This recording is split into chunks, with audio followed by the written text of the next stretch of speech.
Welcome all of you into the 11th lecture of Thermodynamics, BSc Part 3 Sem 6. So in this lecture we are going to learn about the partial molar quantities. That is the next point of topic thermodynamics. So we will see what is the partial molar quantities. So what is partial molar quantities? You can see here. If you consider a open system that is composed of I constituent and consider N1, N2, N3 and Ni be the number of moles of constituent 1, 2, 3 up to the I respectively. तर एक open system आहे जी I इतक्या कन्स्टिट्युएंटनं किंवा पार्टिकल्सनं किंवा सबस्टन्सनं तयार झालेली आहे.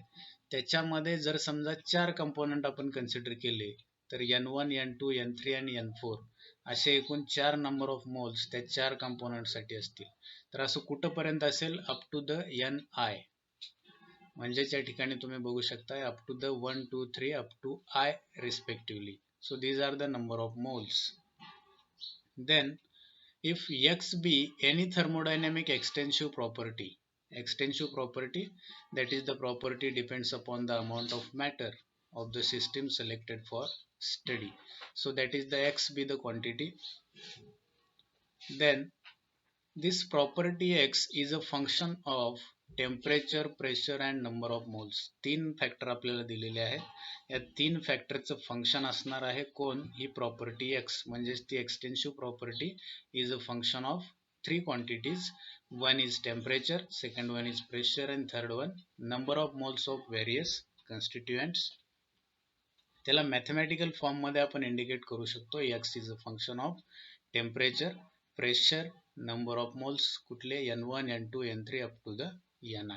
हे फक्त आपण सिरियल आहेत म्हणून कन्सिडर केलेलं आहे. So this is the mathematical equation for partial molar quantities and we have to derive it in detail. So the total change in property X, that is dx, that is the small change in temperature, pressure and number of constituent is given by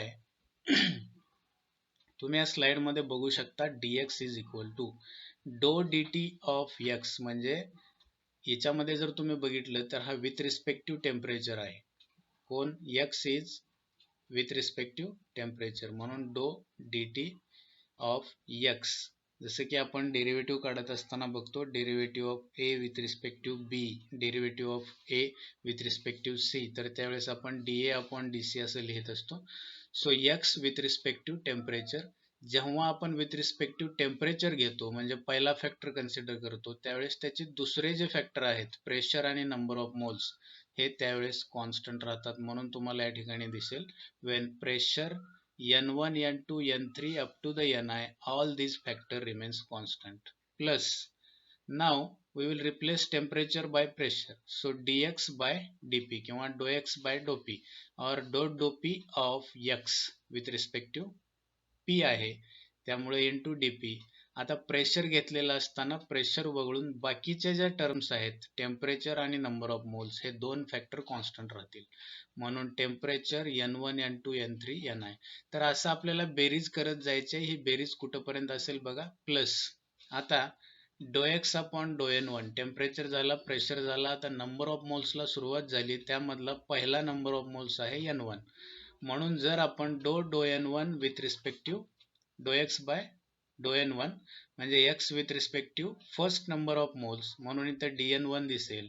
त्यावेळेस temperature, pressure आणि N1 वगळून बाकीचे सगळे number of moles constant असतील म्हणून N2, N3, Ni. तसंच पुढच्या equation मध्ये करायचंय. आता N1 बाजूला काढायचं, त्या ठिकाणी विथ रिस्पेक्टिव्ह N2 घ्यायचं, पण इथं चेंज होईल. टेम्परेचर, प्रेशर N1 येईल, तुम्हाला इथे N2 दिसणार नाही कारण तो x विथ रिस्पेक्टिव्ह N2 आहे म्हणून N1, N3, Ni. तसंच आता N1 झालं, N2 झालं. आता N3 चं सुद्धा इक्वेशन तुम्ही लिहू शकता. जर N3 असतं तर so it is dou N3 x into dN3. N1 दिसलं असतं, N2 दिसलं असतं, टेम्परेचर दिसलं असतं, प्रेशर दिसलं असतं, ह्या सगळ्या क्वांटिटी दिसल्या असत्या अप टू द Ni. तर हे असं आपल्याला कंटिन्यू करायचं आहे आय टर्म पर्यंत कारण आय कॉन्स्टिट्युएंट आपण कन्सिडर केलेले आहेत. म्हणून dou upon dou Ni into x into DNI.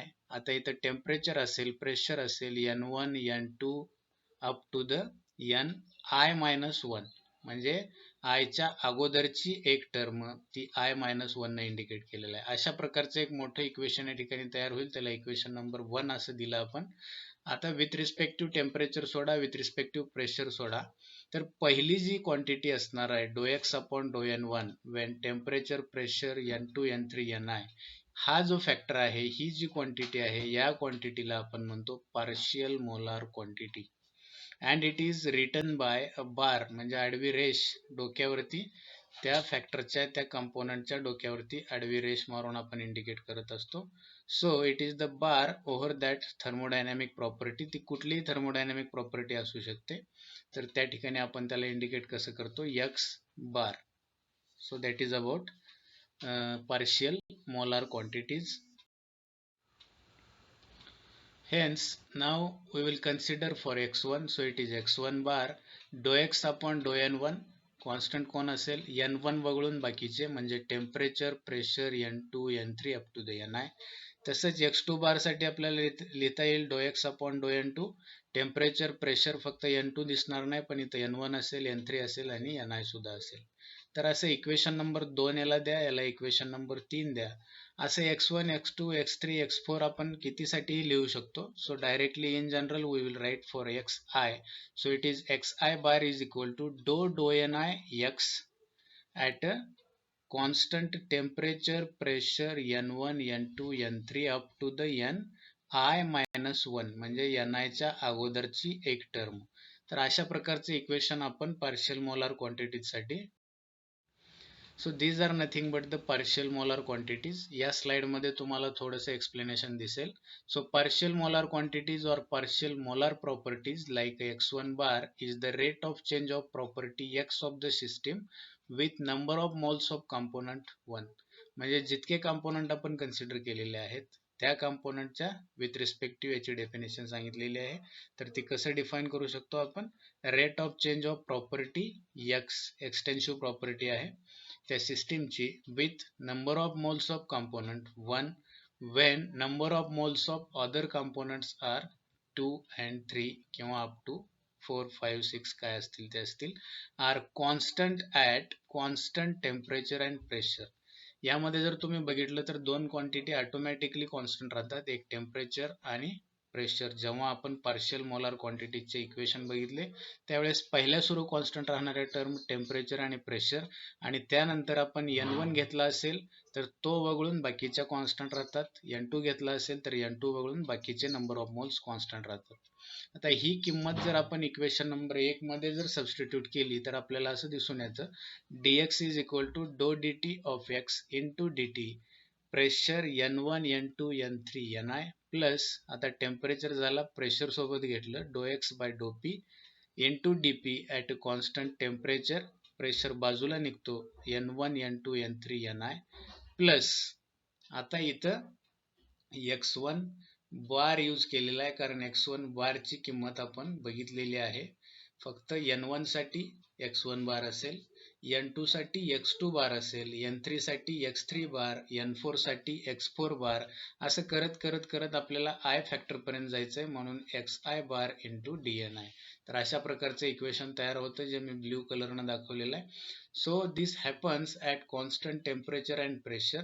So now the above equation become dx is equal to, हे दोन फॅक्टर जेव्हा आपण प्रेशर आणि टेम्परेचर कॉन्स्टंट ठेवतो त्यावेळेस हे दोन्ही टर्म शून्य होतात. हे dt मुळं आणि हे dp मुळं हे दोन्ही फॅक्टर शून्य होतात. उरतं कोण, x1 बार dn1 प्लस x2 बार dn2 plus xi into dni, आणि हे शेवटचं इक्वेशन आपल्याला या ठिकाणी भेटतं. So this is all about the molar quantities. तर आता याचा शेवटचा एक पॉईंट असेल, that is the physical significance. मग आपल्याला या इक्वेशनवरनं काय सांगता येतं किंवा त्याचं महत्त्व काय आहे, फिजिकल सिग्निफिकन्स आपण काय देऊ शकतो. So the physical significance of partial molar quantity is that it gives the change in property such as, जे आपण एक्स घ्यायचो तो एक्स म्हणजे नक्की कोण आहे बघा, इट इज फ्री एनर्जी किंवा इट इज एन्थाल्पी किंवा it is volume of the system, कोणी असू शकतं या तिघातलं. On addition of 1 mole of particular component at constant temperature and pressure. हे दोन फॅक्टर खूप महत्वाचे आहेत त्या ठिकाणी, constant temperature and pressure to a such large quantity of system such that, त्याला या ठिकाणी इंडिकेट केलेलं आहे. So the addition of 1 mole of particular constituent does not change the concentration of system appreciably. जेव्हा आपण पर्टिक्युलर एखादा मोल त्या सिस्टीम मध्ये ऍड करत असतो किंवा डिलीट करत असतो, तर त्या सिस्टीम मध्ये कंपोजिशन जे आहे किंवा कॉन्सन्ट्रेशन जे आहे सिस्टीमचं, ते इतकं फार किंवा जास्त बदलत नाही. याच्यासाठी मी एक पूर्वी तुम्हाला एक्झाम्पल पण दिलेलं होतं.